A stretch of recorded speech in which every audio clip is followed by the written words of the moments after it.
ভারতের মানচিত্রে এমন একটি জায়গা আছে যেখান দিয়ে ট্রেন গেলেও কোনো যাত্রী নামার সাহস পায় না। সূর্য ডুবলে যেখানে স্টেশন মাস্টার থেকে শুরু করে রেল কর্মীরা পালিয়ে যায়। নাম তার বেগুনকোদর। পুরুলিয়ার এই ছোট্ট স্টেশনটি টানা ৪২ বছর বন্ধ ছিল কেবল একটি ভয় আর একটি ছায়ার জন্য। কিন্তু সত্যি কি সেখানে কোনো অতৃপ্ত আত্মা আছে, নাকি এর আড়ালে লুকিয়ে আছে অন্য কোনো অন্ধকার ষড়যন্ত্র? আজ বং ডিকোডে আমরা ডিকোড করব বেগুনকোদর স্টেশনের আসল সত্য।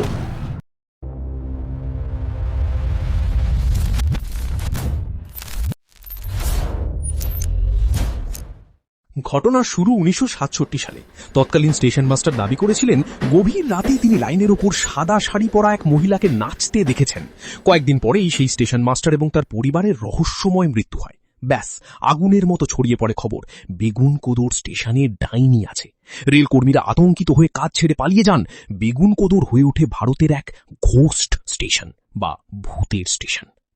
১৯৬৭ থেকে ২০০৯ দীর্ঘ ৪২ বছর এখানে কোনো ট্রেন থামেনি। ঝালদা আর কোটশিলার মাঝখানের এই গ্রামটি যেন এক অভিশপ্ত দ্বীপ হয়ে দাঁড়িয়েছিল। রাতের বেলা ট্রেনের চালকরা পর্যন্ত এই এলাকা পার করার সময় চোখ বন্ধ করে নিতেন। পর্যটকদের কাছে এটি আকর্ষণের কেন্দ্র হলেও স্থানীয় মানুষের কাছে এটি ছিল চরম এক আতঙ্কের নাম। কিন্তু কেন ৪২ বছরেও রেলওয়ে প্রশাসন এই কুসংস্কার দূর করার ব্যবস্থা নিল না? এখানেই শুরু হয় আসল ডিকোডিং। ২০০৯ সালে মমতা বন্দ্যোপাধ্যায় রেলমন্ত্রী থাকাকালীন এই স্টেশনটি আবার খোলার উদ্যোগ নেওয়া হয়। তখন র্যাশনালিস্ট বা যুক্তিবাদীদের একটি দল সেখানে রাত কাটানোর সিদ্ধান্ত নেন।